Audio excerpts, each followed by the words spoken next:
Bine v-am găsit, dragii mei din Zodia Leu, oriunde v-ați afla.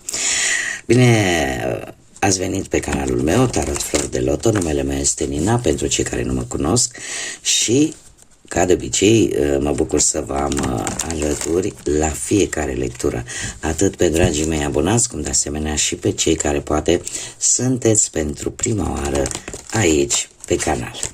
Azi voi face o lectură specială pentru un eveniment astronomic important, atât din punct de vedere astronomic cât și astrologic, și anume avem o aliniere de 6 planete principale pe cer, un eveniment care va mai avea loc abia peste 20 de ani.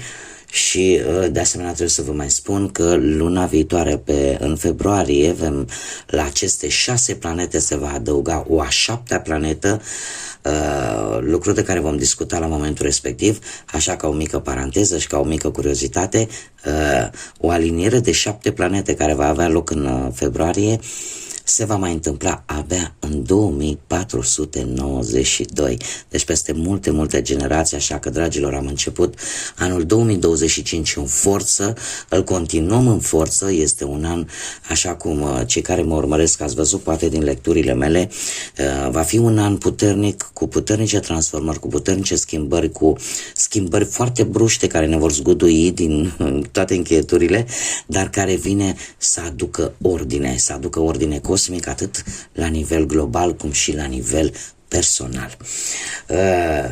Cât despre această aliniere, avem cele 6 planete principale: Marte, Jupiter, Uranus, Neptun, Venus și Saturn, care se vor pune pe o linie, pe o axă, da? Și care vine cu o energie cosmică foarte puternică. Dacă până acum unii dintre noi mai aveam această frază: domne, nu mi-a ieșit cu tare lucru pentru că nu s-au aliniat planetele. Acum nu mai putem să spunem acest lucru. De ce? Pentru că ne aflăm în această fază încă de pe 21 ianuarie, cu un punct culminat între 24 și 25 ianuarie, da?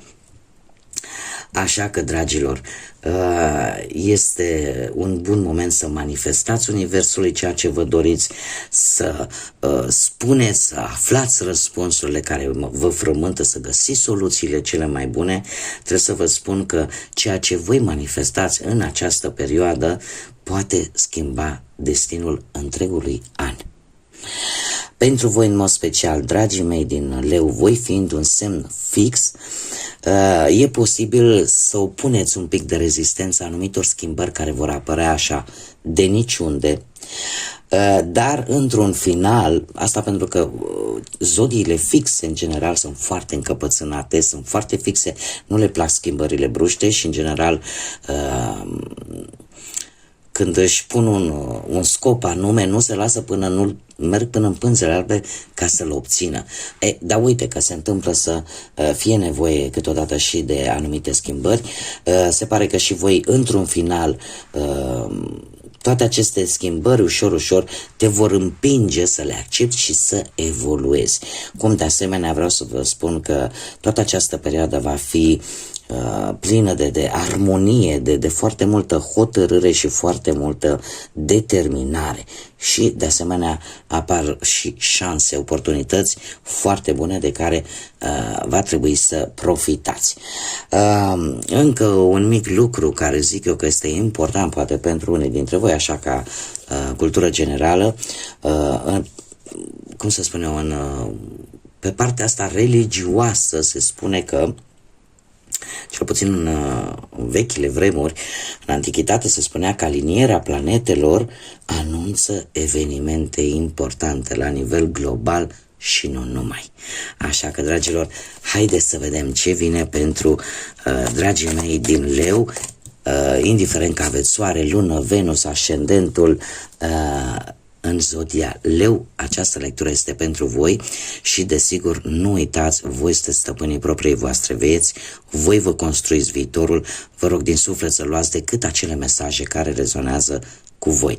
Restul lăsați-le să zboare în univers, pentru că sigur sunt pentru alte energii, pentru alte persoane care într-o mai mică sau mai mare măsură au o legătură cu zodia Leu. Și acum haideți să trecem la treabă și să vedem ce vine pentru dragii mei din Leu, cu ce energie vine această paradă a planetelor, a celor 6 planete importante. Și haideți să vedem.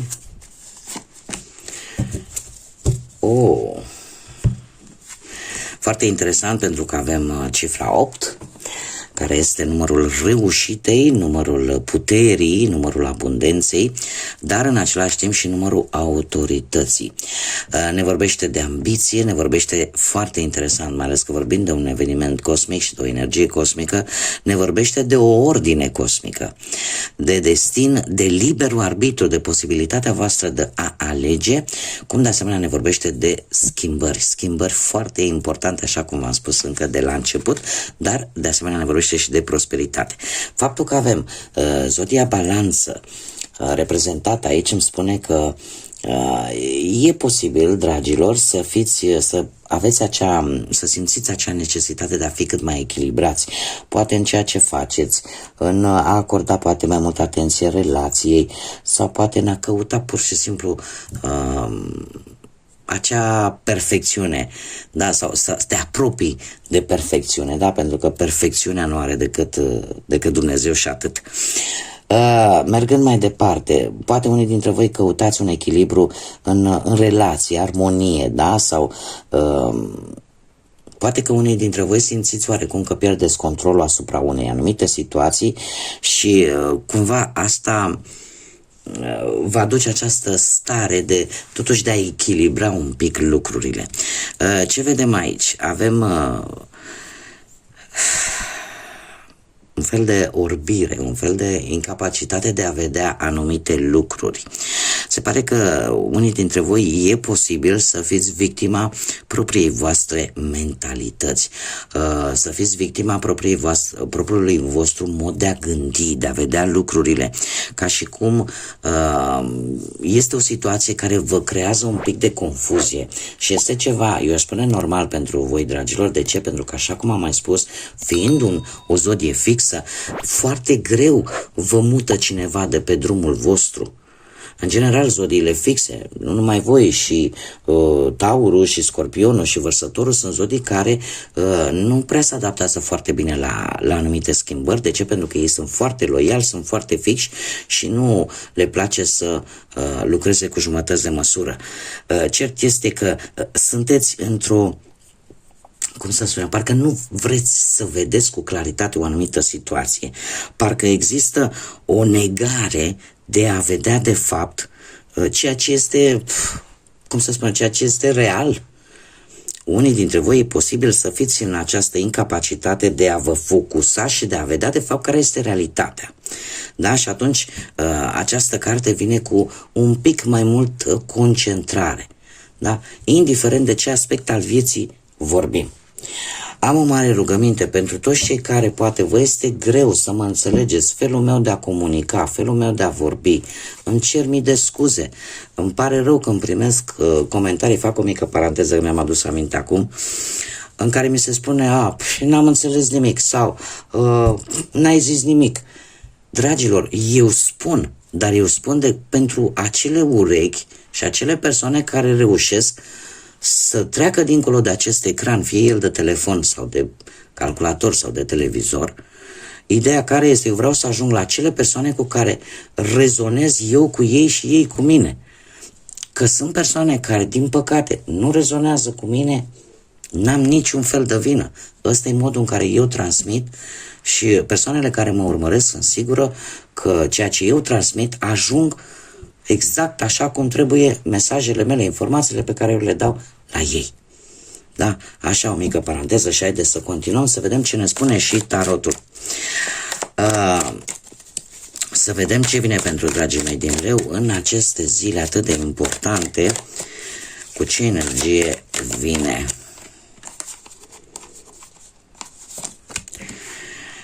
Ei, dragilor, avem transformare încă din prima. Transformare încă din prima. Haideți să vedem.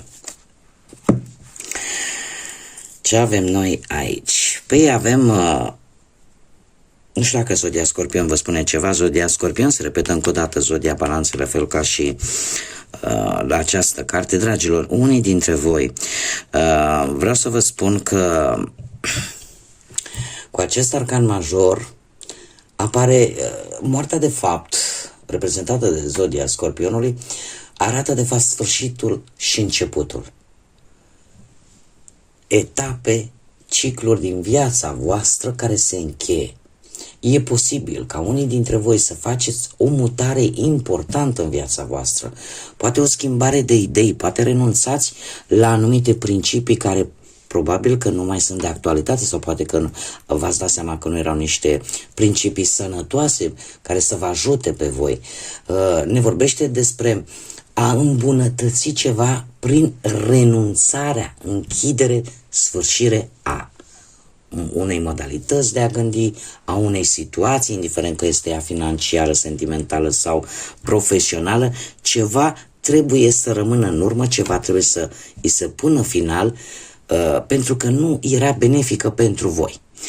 De asemenea, avem un 8 de cupe care întărește aceste spuse. De ce? 8-ul de cupe îmi spune că ceva va decepționa, ceva care, cum să spun eu, nu ai obținut ceea ce tu doreai. Poate că te-ai angrenat, nu știu, în anumite situații, relații, în care tu ai dat prea mult și nu ai primit poate nimic sau prea puțin în schimb. Este ceva care unii dintre voi e posibil să încercați să vă îndepărtați de o anumită situație tocmai pentru a nu distruge totul sau poate pentru a vă simți voi în siguranță. Cum de asemenea, la modul general, această carte îmi vorbește de faptul că simțiți că trebuie să abandonați ceva care ție nu îți mai folosește. Iar aici cu justiția, asta vorbește exact de ce v-am spus încă de la începutul lecturii, de găsirea acelui echilibru, de dreptate, de o cauză și efect.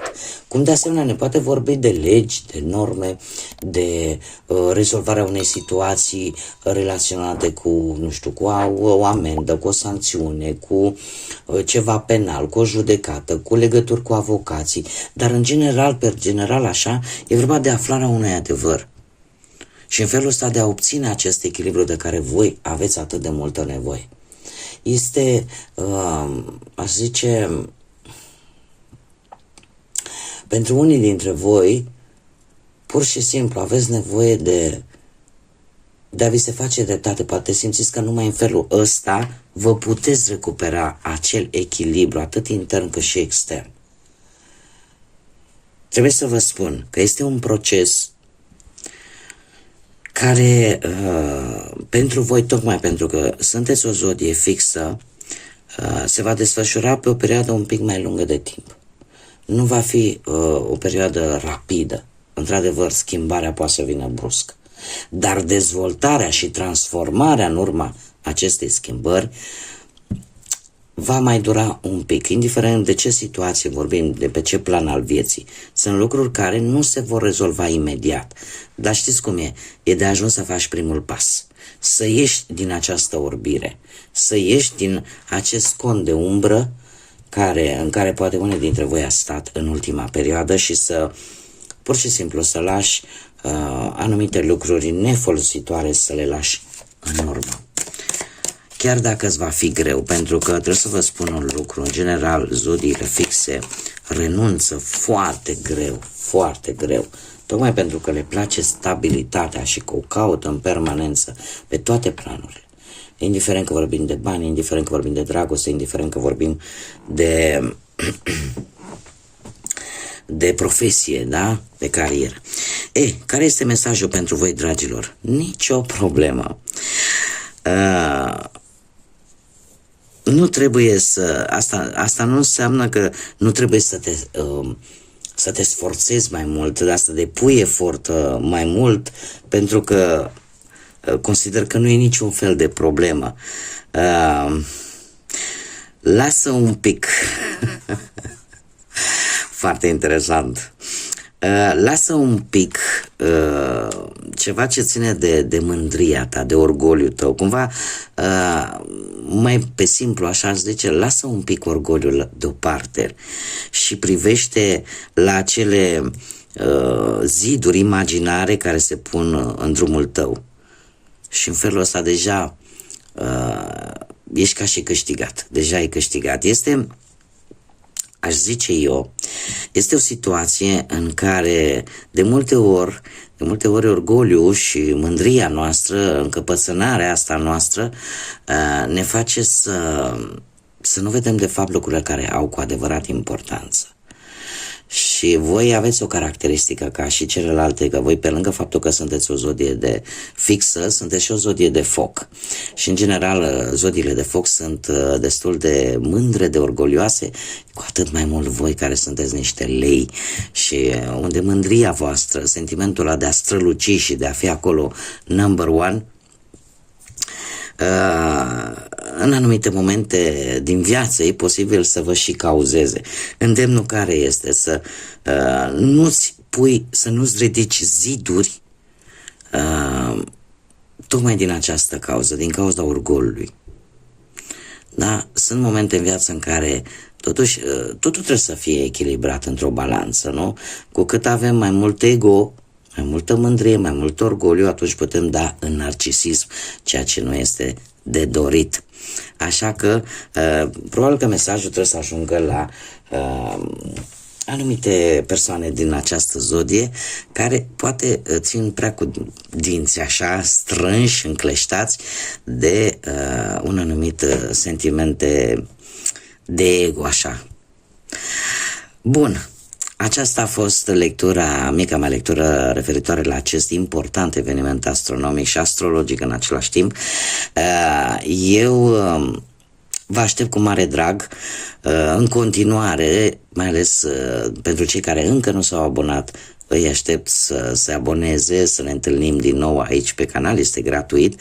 Cum de asemenea trebuie să mulțumesc ca de fiecare dată, mii de mulțumiri tuturor celor care în special prin like-uri, trebuie să vă spun că algoritmul YouTube-ului se pare că s-a schimbat, nu știu dacă din ianuarie sau de ceva vreme, dar contează foarte mult like-urile.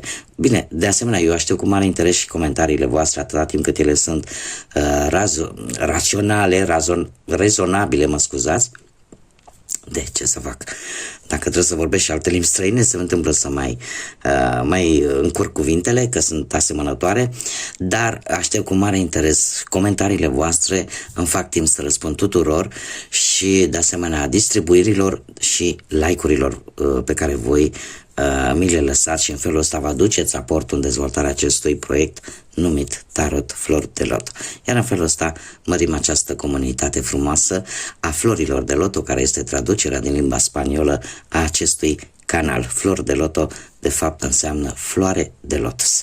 Așa că, dragilor, până data viitoare când ne vom reîntâlni la o nouă lectură, vă doresc multă energie pozitivă, manifestați, cereți Universului, divinității în această perioadă. Este un moment cu care nu ne mai întâlnim decât peste 20 de ani, așa că profitați din plin de toată această energie cosmică și cereți Universului lucruri pozitive, dragilor, lucruri pozitive care să vă ajute să evoluați, să vă transformați și să transformați viața în ceva benefic și bun pentru voi, în primul și în primul rând. Evitați în această perioadă gândurile negative, gândurile de răzbunare, gândurile care oricum, în afară că vă pot hrăni ego-ul și satisfacția temporară, cu prea multe nu vă ajută.